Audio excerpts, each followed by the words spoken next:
Tem duas coisas que nos conectam nessa vida. Olavo de Carvalho e comunismo. Pô, você é um bom comunista e eu também. Não, é que eu também fui... Não formado, mas eu também cresci com o Olavo de Carvalho, né? Pô, legal. E aí depois com os comunistas vindo aqui, me mandaram os teus stories que eu estava falando bem do podcast e tal. Aí eu voltei a te acompanhar, que eu já te conhecia dessa época lá do Brasil Paralelo. Como é que você conheceu o Olavo? Foi por causa do Obama. Que a Michelle Obama não era mulher? Não era isso aí, não. Essa parte é boa. Eu não lembro dessa. Eu lembro que em 2008 todo mundo apoiava o Obama na minha faculdade de jornalismo. Uhum. E eu não entendia por quê. Por que as pessoas estavam apoiando eles sem saber de nada. O primeiro cara que eu vi falando contra o Obama foi o Olavo. Aí eu fiquei, caralho. Aonde? No YouTube. No YouTube? Achei algum corte, alguma coisa na época, algum talk. Como é que era aquele programa dele lá? Truth Speak. Truth Speak, isso. Aí eu vi falando que o Obama não era essas coisas todas, que ele era ruim, que não era um bom político. Eu só fiquei, caralho, que interessante. Tem uma outra visão sobre esse cara. E a partir daí eu comecei a acompanhar ele nessa época aí. Que eu Foi era mais ou jovem. menos a época que eu comecei também. 2008 também? Truth Speak. Eu via, inclusive... Eu estive, inclusive, presente na aula inaugural do COF, né? Ele fez a primeira aula 0, aula 1, alguma coisa assim. Ao vivo, eu tava lá, a convite de um amigo. Eu conheci o Olavo, vinha conhecer o Olavo, mais ou menos nessa época. Eu tava fazendo faculdade de Direito. Eu só fui pra lá fazer Direito porque minha esposa tava fazendo, né? Na época era minha namorada. Eu falei, acho que vou fazer Direito. Vim transferido de uma faculdade de São Paulo pra Santos, onde eu fico até hoje. E, cara, um dia meu cigarro acabou. Eu tava do lado de fora. Eu fumava um cigarro chamado Parliament. Poucas pessoas fumavam esse cigarro. Eu encontrei um cara lá fora da faculdade. E ele tava fumando um cigarro. Eu cheguei até ele e falei, bicho, você podia me conseguir um cigarro? Desculpa te pedir. Aí ele, não, lógico, muito educado. Não era o Olavo. Tirou um cigarro. Seria foda se fosse. Aí ele tirou um cigarro e era Parliament. Eu virei e falei, cara, eu não acredito que você fuma isso. Só velha e taxista fuma esse cigarro. Ele, não, pode crer, mas esse cigarro é muito bom, né? Era um cigarro muito forte, que tinha um filtrinho bem pequeno. E aí eu acendi. E eu falei, cara, o que é que tu faz aqui? Ele falou, pô, cara, como é que é teu nome? Ele falou, pô, sou o Rafael Nogueira, que hoje trabalhou na Biblioteca Nacional, professor de filosofia, um dos alunos mais antigos do Olavo. E ele havia feito filosofia e estava fazendo direito. E ele falou, pô, eu sou o Rafael, eu estudo aqui, tô aqui fumando cigarro e tal. E nós começamos a conversar. Nós esquecemos a aula e ficamos conversando ali. Depois eu acabei pedindo outro cigarro pra ele. E ele falou, cara, à noite nós vamos pra casa de um amigo, chamava Moreno. Era uma parente dele, uma prima dele, alguma coisa assim. Que o pessoal vai se reunir pra ouvir o Truth Speak. Eu falei, o quê? Não, cara, o Truth Speak do Olavo. Eu falei, cara, não faço ideia de quem seja. Ele falou, pô, então tu vai gostar, cara. Pelo pouco que a gente conversou aqui, você vai gostar. E eu lembro que eu voltei pra casa. Isso era antes da hora do almoço. Eu voltei pra casa, eu falei, puta, cara, será que eu vou? Puta trampo, voltar ali pra aquele outro lado da cidade. Eu falei, vou. E quando eu cheguei lá, cara, era uma coisa bem lado B, assim. Era um apartamentinho pequeno. E aí tava lá o Moreno. Essa tal dessa parente ou amiga dele, eu não lembro ao certo. E ele tava levantando o computador e tinha dado pau no computador. E eu cheguei e falei, porra, tu é de TI, né? E ele era de TI. Agora eu quero ver aí consertar esses computadores. Ele falou, cara, tu faz direito, eu quero ver tu consertar a Constituição. Daí eu falei, caralho. E aí ele consertou e a gente contou mais algumas piadas e começou. E cara, aquele momento é a primeira vez que você ouve Truth Speak, é uma coisa diferente, né? Começa tan, tan, tan, tan. É a musiquinha clássica. E o Olavo representava, e aí ele começava a fazer uma oração, né? Que nem uma injustiça seja cometida neste programa. Exato. E aquilo era muito louco, cara, porque era uma coisa completamente diferente de, pelo menos pra mim, de tudo que eu tinha visto na vida. Uhum. Ele pegava um papelzinho, falava alguns comentários, lia alguns comentários, de repente ele começava a falar, por exemplo, isso, né? O cara virava e falava, cara, a ideologia vigente no país é o comunismo. Puta que pariu, o que é isso, cara? Uhum. O que é isso? Eu nunca ouvi isso. E de repente, porque o Obama não é um bom candidato. Pô, que loucura é essa? Aí tinha a piada da Michelle Obama ser homem, que era muito engraçado, né? Essa eu lembro do negócio da cidadania do Obama. Que ele era queniano, Isso. O Obama Porra, é queniano! Queniano! Aí um dia um cara ligou pra ele, não sei se tu lembra disso, e eles começaram a discutir sobre a cidadania do Obama. Os dois discutindo. E, cara, e a gente tinha quantos anos você tem hoje? 33. Eu tenho 35. Quantos anos eu tinha? Sei lá, 20 e poucos anos? Eu não lembro, cara. E aquilo é como se fosse aberto uma toca do coelho enorme que eu falasse, cara, eu não sei de nada. Eu não sei de nada, eu só tô... Antigamente, o que a gente acompanhava exatamente? Pelo menos eu vou falar por mim. Sei lá, eu lembro que a minha mãe definia um cara inteligente, assim, um cara bem-sucedido intelectualmente, um cara destacado intelectualmente, como sendo... meu chefe, ele chega, o chefe dela, no caso, ele chega com uma carta capital debaixo do braço. Ele lê a Veja, ele assina o Estadão. Então, o máximo de contato que eu, pelo menos, tive ao longo da minha adolescência e iniciozinho da vida adulta era, o cara lê um jornal, ele vê o William Bonner, porque não existia naquele momento sequer a ideia de que você iria duvidar do que um cara do jornal estava falando, sabe? Por exemplo, que notícias serão ditas num tom se o presidente é o Bolsonaro, num tom se o presidente é o Lula, num tom se o presidente é outro cara. Não existia isso na minha cabeça. Sei lá, com 20 anos você não tá pensando nisso. E quando eu me deparei com o Trout Speak, eu falei, cara, eu não acredito. Olha esse cara chamando todo mundo de burro, né? E aí existe meio que uma liga, eu falo isso às vezes, né? Em alguns posts meus. Eu acredito que exista uma liga que aglutina boa parte do padrão comum de alunos do Olavo, né? Que são pessoas que viveram o que ele definiu muito bem como solidão intelectual. Puta, cara, você nasceu numa casa onde ninguém quer falar sobre nada. Onde o Joãozinho 30, ele tem uma frase muito boa, ele fala que o espetáculo da vida do pobre é o rico. É isso, né? O cara tá falando ali. Agora todo mundo tá falando o quê? Do Thiago Nigro e da Maíra Cardi. E é isso. É isso que as pessoas vão falar, né? E quando eu encontrei essa frase no Twitter, eu acho agora do Bruno Perini, eu falei, cara, Joãozinho 30 tinha umas frases que arregaçavam. E de repente o cara sentia isso. Ele sentia que ele não podia discutir política, não podia discutir economia, mesmo que discutir tudo errado. Mesmo que começar a arranhar aquela superfície sozinho, lendo um monte de coisa, do tipo o Obama é keniano, mas pela primeira vez alguém estava falando o que ele queria ouvir. Então assim, meninos que estavam meio perdidos, que não se sentiam identificados com os meios tradicionais de ensino, o outsider ele ia acabar com o Olavo. Porque o Olavo ia bater o Ação Humana do Ludwig von Mises. Primeira vez que eu vi sobre Mises foi da boca do Olavo, né? Num vídeo, lógico. Ele falando, isso daqui vale mais do que 150 diplomas da USP. Você fala, porra, então é só ler isso daqui. Então, outsiders, pessoas com ausência de figura paterna. Sim. Porra, vem um coroa te dando toda aquela decisão, aquela firmeza, aquela direção. Você é burro, você tem que fazer isso. Então, eu por exemplo, eu não cresci com meu pai, né, também. Então acabou sendo a primeira figura paterna de muita gente. E havia uma comunidade.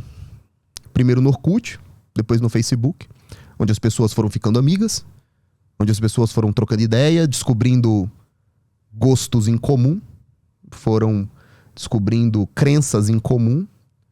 E, cara, o meu primeiro contato foi esse. Mas assim, tu embarcou direto na parte política dele, porque uma coisa que me entristece bastante é ele ter morrido como um cara de direita e não como um cara que ajuda a vida das pessoas, né? Porque o que mais me chamava a atenção nele é o que ele falava sobre a vida, sobre principalmente vocação. Cara, foi o primeiro ser humano que eu vi falando sobre esse termo, vocação. Eu lembro que eu li o livro dele falando sobre vocação e eu fiquei, caralho, agora eu entendi o que eu quero fazer da minha vida. Não era direita, comunismo, essa parte eu meio que deixava de lado, assim. Tu se apegou em qual parte dele? Cara, é foda, né? Porque assim, o que eu tenho recomendado agora pra alguns amigos meus, alguns conhecidos meus, que hoje estão mais ou menos da nossa idade, 35, alguns 38 anos, 40 anos. Tinha gente mais velha nessa época. Eu falo, cara, faz quanto tempo que você não assiste as aulas do COF? O cara, sei lá, 15 anos. Assiste de novo. Agora, 10, 15 anos depois, assiste de novo. Você vai perceber que você vai assistir aquilo com outros olhos. Porque é claro que com 20 anos você recebe aquela mensagem do Olavo, quando o Olavo falava sobre crianças, cara. Em que ele falava, cara, ame seus filhos. Perdoe seus filhos. Seja um pai amoroso pros seus filhos.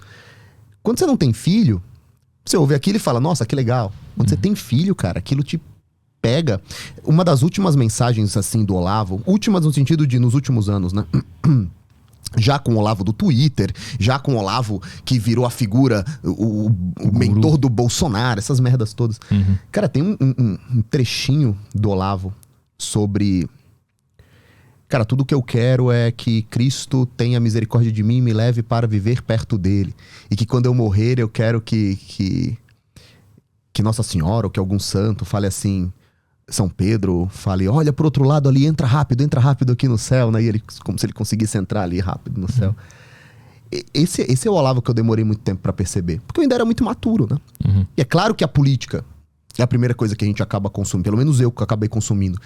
Porque ela te dá ao mesmo tempo um sentido de vida. Então nós temos o nós contra eles. Putz, descobri porque o nosso país é ruim. Por causa do comunismo. Descobri porque o nosso país é horrível, né? Porque... Foro de São Paulo. Foro de São Paulo, do continente inteiro. Os quadrilheiros do PT, o projeto de governo do PT. Eu descobri, é isso, cara. É isso que fode a gente. Eu descobri porque eu ainda não estou bem sucedido. Porque existe toda uma corrupção acadêmica que leva as pessoas a um lado de esquerda, onde se eu quiser praticar um outro tipo de pensamento ou filosofia de vida, eu serei ejetado, né? Isso te dá um primeiro propósito. Te dá a ideia de contra quem combater. Então, cara, que eles são os meus inimigos, eu vou descobrir como combatê-los. E aí você começa a ler sobre algumas coisas e sobre outras. Eu acho que uma característica que marca muito a vida de todo jovem curioso de 20 anos é a ideia de que ele pode dominar um assunto lendo 1 ou 2 livros, né? Então, quero saber tudo sobre economia. Vou ler Ludwig von Mises e Friedrich Hayek e agora, puta, eu tenho as armas contra todas as complexidades do mundo, né? Enquanto isso, o outro Olavo, que fala sobre amor, caridade, família, vocação, coragem. Aquele texto dele sobre quando ele era feio, com os dentes, se tinha se envergonhado por ter os dentes todos ferrados. Esses textos, eles vão te chamar mais atenção quando você vai amadurecendo.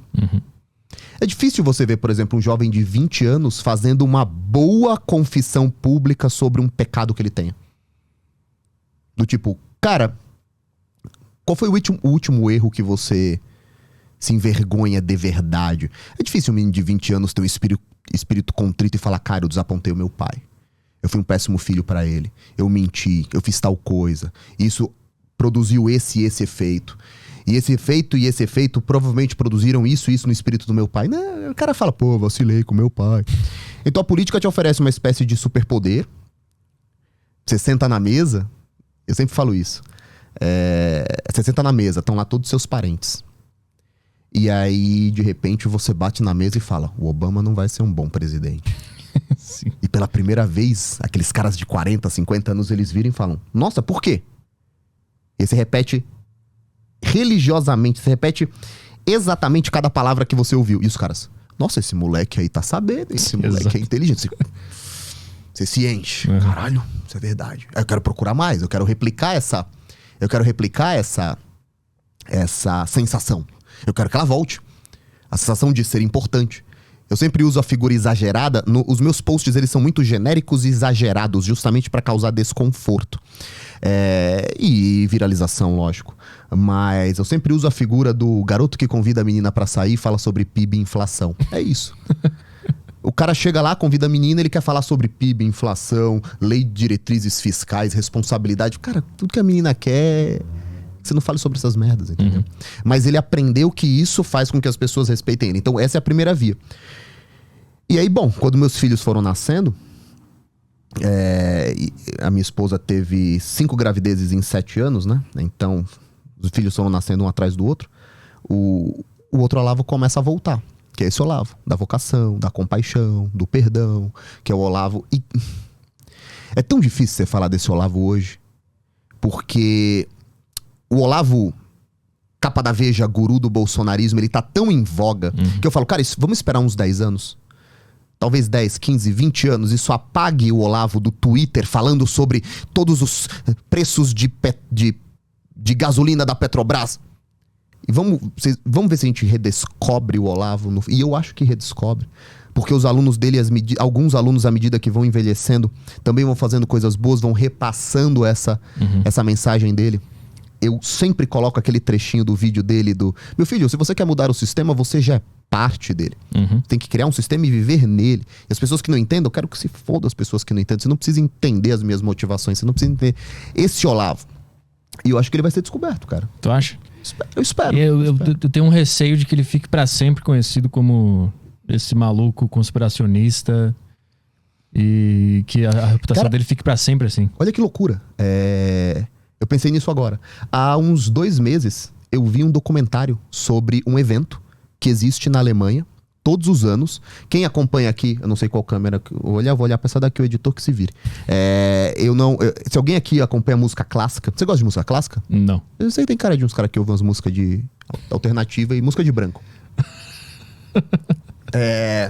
Tem um evento anual na Alemanha, que é uma grande comemoração à vida do compositor Wagner.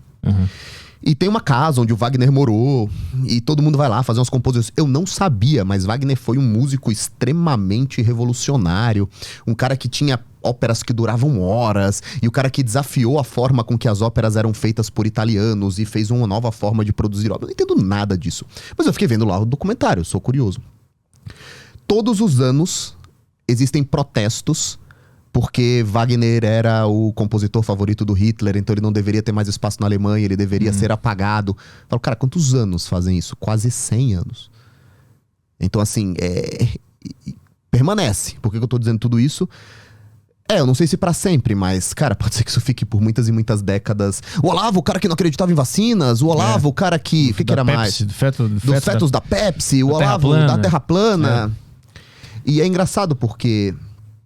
Se você é capaz de ultrapassar essa barreira, essa primeira zona de arrebentação, e você encontra o Olavo da vocação, o Olavo do estudo, puta, cara, você encontra um presente e que ainda hoje, ou seja, já fazem 15 anos, ainda hoje você vai encontrar menininhos novos que estão encontrando esse Olavo e tendo aquele mesmo senso de surpresa, talvez agora mais ordenado, talvez agora um pouco melhor catalogado, talvez agora contando com uma posição complementar de alunos mais maduros que hoje fazem um trabalho complementar. Cara, eu acho que talvez ele seja redescoberto, sim.